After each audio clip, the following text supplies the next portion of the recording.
আসসালামু আলাইকুম। আশা করি সবাই ভালো আছেন। It's me Ashraful Islam Lalon, Ashraful Islam Lalon Italy page এবং ইউটিউব চ্যানেল। যে যেখান থেকে দেখছেন সবাইকে আন্তরিক ভালোবাসা ও অভিনন্দন।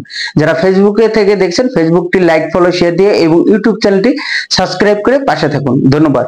আজকের টপিকটি হলো যে আজকে একটা নোটিশ যে 19শে মে যারা অ্যাপয়েন্টমেন্ট জমা দিবেন বিএফএস গ্লোবালে তাদের জন্য নতুন একটা নিয়ম। আসলে এই বিএফএস গ্লোবাল যা শুরু করছে এটা আমার কাছেই মানে গ্রহণযোগ্য না যে তারা 2 দিন পর পরে একটা নিয়ম শুরু করছে। এখন বিএফএস গ্লোবালে যে তারা মানে পররাষ্ট্র মন্ত্রণালয় মানে একটা সত্যায়ন করার জন্য যে একটা ডকুমেন্ট হিসেবে এক্সট্রা যোগ করছে যে যে আপনি ওই একটা কোড নাম্বার, ওই কোড নাম্বারটা যদি আসে তাহলে ওই কোড নাম্বারটা আপনি যদি তারা ভেরিফাই করার জন্য ওটা কাজে লাগাবে। যদি ওইটা না যদি না দিতে পারেন তাহলে আপনি ওই ফাইলের সাথে হাতে লেখা আপনি ওই আপনি কোড নাম্বারটা দিতে হবে। এটাই। এখন আমি বিএফএস গ্লোবালে যে কি লেখছে আমি ওটা আপনাকে পড়ে শোনাইতেছি। প্রিয় গ্রাহক বিন্দু, আপনাদেরকে অবগতির জন্য জানানো যাচ্ছে যে 19শে মে 2024 থেকে প্রযোজ্য আবেদনকারীগণ পররাষ্ট্র মন্ত্রণালয় থেকে ইলেকট্রনিক সত্যায়িত ডকুমেন্ট জমা করলে দূতাবাসের প্রয়োজনীয় যাচাইকরণের সুবিধার্থে সত্যায়নের পিনকোড থাকা আবশ্যক। পিনকোড যদি সত্যায়ন ডকুমেন্টে না দেওয়া থাকে আবেদনকারীদের ফাইলে হাতে লিখে দিতে হবে। যে আপনি ওইটা সত্যায়ন করার জন্য যে একটা ডকুমেন্ট হিসেবে আপনার একটা কোড থাকবে। যদি কোডটা বাই চান্স যদি না থাকে তাহলে ওই কোডটা আপনি কিন্তু হাতে লিখে জমা দিতে হবে। এটা মানে বাধ্যতামূলক। এখানে লেখা আছে যে আবশ্যক, মানে যে এটা বাধ্যতামূলক যে আপনি ওই কোডটা আপনার না হলেও যদি কিন্তু হাতে লেখা দিতে হবে। এখন কথা, আমার মূল কথা হলো যে 2 দিন 1 দিন পরে যে তারা বিএফএস গ্লোবাল যে নতুন নোটিশ দিয়ে যে এই অ্যাপয়েন্টমেন্টের জন্য যে এতটা কিছু করতেছে, আসলে অ্যাপয়েন্টমেন্টের জন্য যে তারা এত এত ফাইল নিতেছে, তাহলে দ্রুত এতগুলো ফাইল নিতেছে কিভাবে? তারা 2 দিন পরে নিয়ম চেঞ্জ করে, এই নিয়ম ওই সেই নিয়ম। আসলে আমি এটা মানি যে আগের যে অরিজিনাল নলস্তা গুলা যে অ্যাপয়েন্টমেন্ট ডেট পাইতো ওইটা হয়তো কমছে।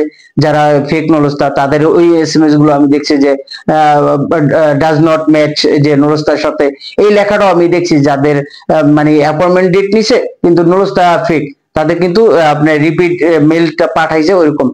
যারা নলস্তাফিক তাদের কিন্তু আবার রিপ্লাই মেল পাঠাইতেছে যে তারা ডাজ নট ম্যাচ আপনার নলস্তার সাথে নাম্বার। এখন এটা তো এটা সুখবর, এটা সুখবর। তবে এই যে যে এক্সট্রা যে আরো কিছু অ্যাড করতেছে, আসলে এটা কতটুকু মানুষের জন্য মানে স্বস্তি বা কতটুকু ভোগান্তি, আসলে যে যারা এখন এই যে জমা দিতেছে তারাই বুঝতেছে। আসলে আমি মনে করি যে এরকম ভাবে যে এত ভোগান্তি করা আসলে মোটেই কাম্য না। তবে বিএফএস গ্লোবাল যা শুরু করছে তারা বলতেছে 3 মাসের মধ্যে ভিসা দিয়ে দিব, এখনো লেট করতেছে। এখন পিছনে পাসপোর্ট গুলাও দিতেছে না।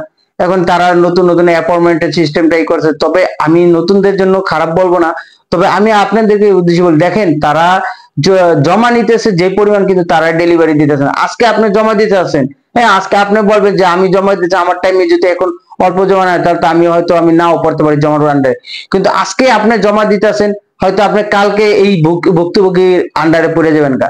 এখন সবারই উদ্দেশ্য থাকবে যে যাই হোক, আপনাদের সবাই বলা থাকবে যে আগের পাসপোর্ট গুলো আগে দিক, পরের পাসপোর্ট গুলো পরে দিক, সিরিয়াল হয়ে।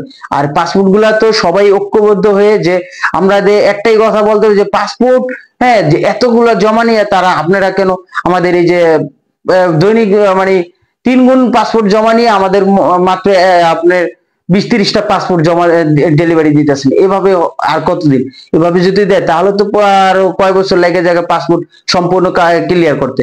নতুন নতুন আবার নতুন নতুন আসবে। এখন নতুন দিবে নাকি পিছনে গুলো পাসপোর্ট গুলো ঢেলে দিবে? সবাই তো নিচে পড়ে যাইতেছে।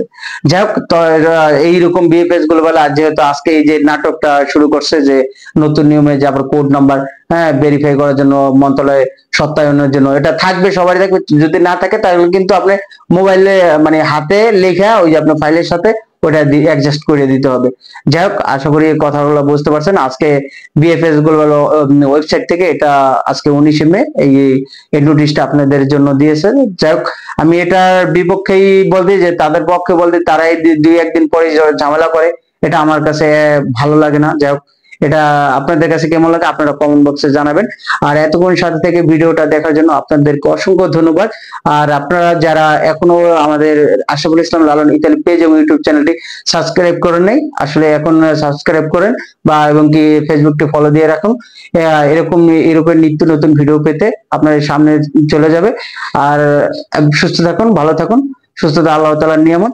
আসসালামু আলাইকুম, আল্লাহ হাফেজ।